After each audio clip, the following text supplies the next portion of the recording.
welcome back to the Dive Line. And we have Jim over there, and down here we have Jared Leisek from Oregon. Hi, Jared.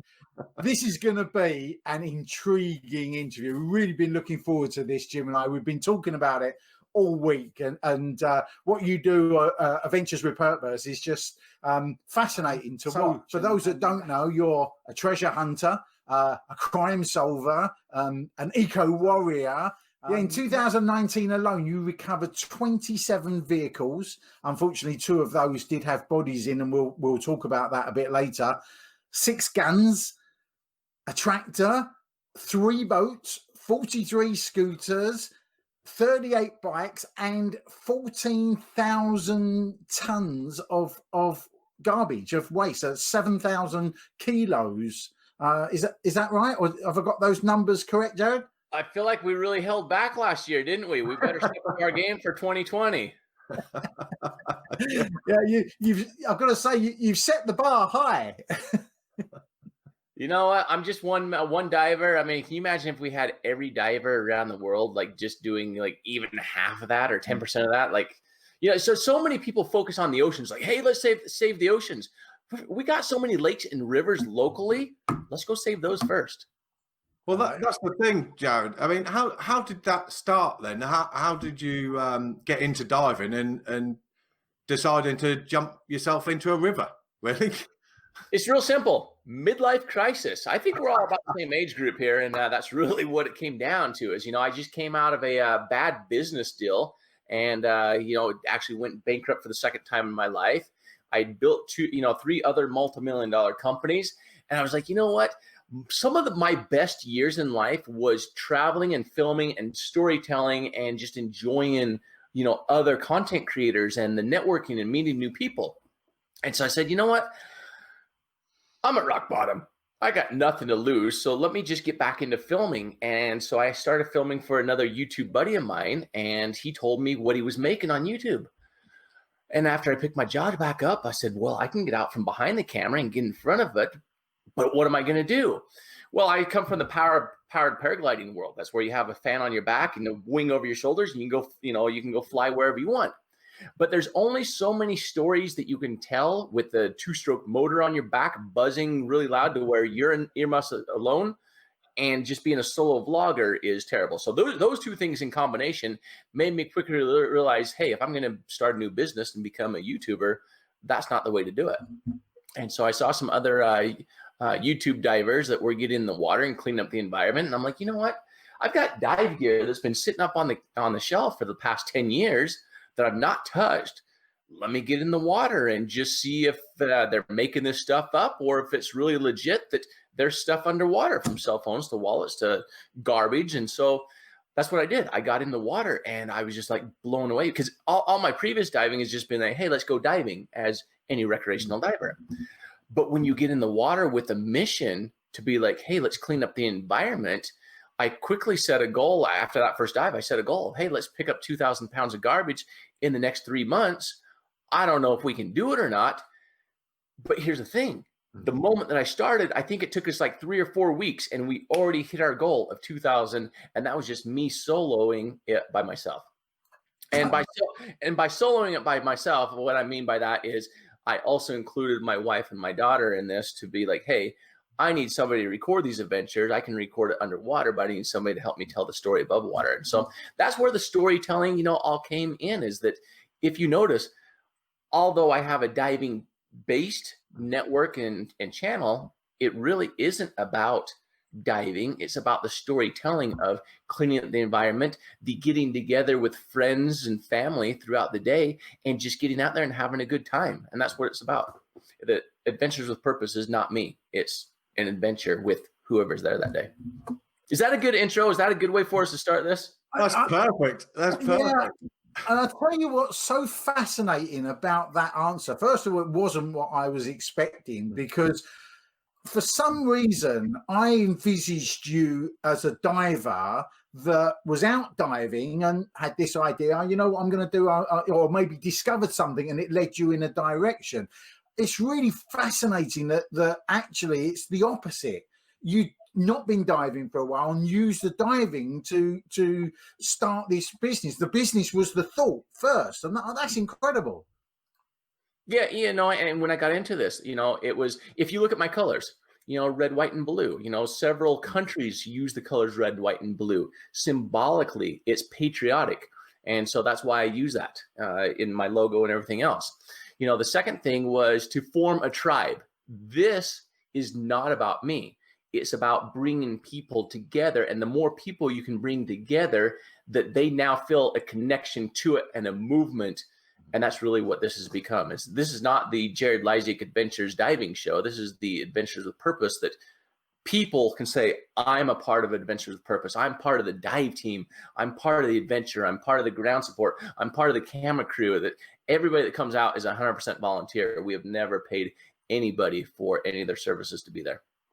Fantastic. Yeah. So when did it start then? What year did it start? Because you've only started doing videos on your YouTube channel a couple of years ago, but you were a diver clearly before that, because you said you had your gear hanging up for 10 years. Yeah, I've been a diver since 2006, but as far as getting into the YouTube world and starting to record it, it was the end of, I want to say the end of July 2018. So we're coming up on our two-year anniversary. Oh, cool. So when you started diving, was it the similar route to everybody else, starting as a PADI diver or another agency? Yeah, PADI is where I started back in the day. Local dive shop. Started just like anybody else. It was a father-son activity, and we're like, hey, diving looks cool, and so we found a local shop. Completely lost like everybody else. Where do we get started? Well, first thing you need to do, here's your course materials. Watch this. And my wife was actually supposed to be doing it with us. However, if you've watched any of the PADI videos, and I don't know what SSI or any of the other ones have, but the first video that you have before you even go in to the shop and do any of the book work was the first video that shows, hey, make sure that you always breathe. Don't hold your breath, because if you do, here's the representation of the balloon. And if you come to the surface, it's your lungs, and you're going to blow up and you're going to die. So at that moment in time, my wife said, you now have an extra seat at the table. Call your brother, and since we already paid for the course, he can become a diver with you. So it was actually my father and my brother and I that got certified all at the same time. So how far did you go before you stopped diving for a while? Did you get dive master, rescue? Because clearly doing what you do, you're a very experienced diver and very good at it. So where did you stop? Did you go instructor or what level? I'm PADI open water certified. Really? That's it. So because here's the thing. One, I've got some common sense. And two, if you just get in, I come from the school of hard knocks. If you want to do something, go do it. And the experience will catch up to you. You're going to learn a lot of things of what not to do as well. And with that, like one of the comments that I got on the Snowcat video just a couple of days ago was, Jared, you're a pro. Why did you let amateurs in on that? You could have had it done so much sooner, and you probably would have messed things up, and you would have had it, on day one. But here's the thing. Everybody, myself, you, everybody starts on day one. They start at zero with no experience, and the other divers, they would never learn unless we took the time to, we're a teacher, so although, what is an actual credential or proper agency that gives you that credential, and who actually gave them the power to give you the power and the credentials to do what it is that you are currently doing. So that's my belief is. Okay. So you're only officially qualified to 60 feet then, or 18 meters, or are you a step beyond that? I have no idea. I mean, I got my, here's the reason why I'm certified through PADI is because one, it was a local dive shop, and two, now I can get my air filled. I took it upon myself, just like the very first diver, to start learning and knowing what your limits are. Yeah. But doesn't matter whether you go PADI, SSI or any, none of them can give you any experience. Common sense and experience you got to have on your own. 100%. You can learn book work all day long, but until you get out in the water and actually start doing it, you're not going to learn a single thing. Absolutely. So you mentioned earlier about your wife. Obviously, this isn't just the Mr. Leisek show. It's a whole family thing, which is absolutely fantastic to have your whole family involved. Your wife, your children. One of them prefers to be behind the camera, I believe. But, you know, to have the whole family involved must be just a fantastic feeling. You know what? I mean, they live under my roof, and if they want to eat, I mean, under duress. I mean, it doesn't matter how you get your family out there. I mean, as long as you have your family out there, right? Yeah. No, they actually come out to help. I mean, it is a family business, is what it is, and I appreciate, you know, their time.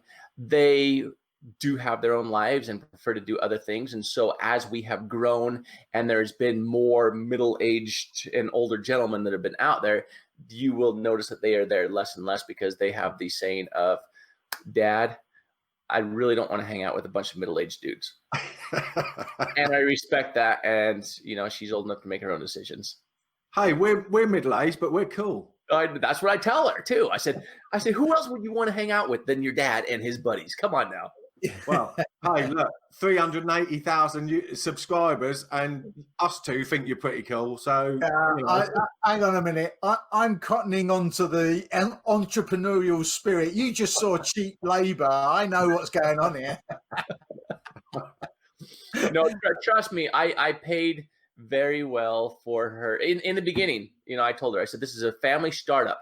There is no money at all in the beginning. And if it works, I will catch you up. And I did catch her up on her payments.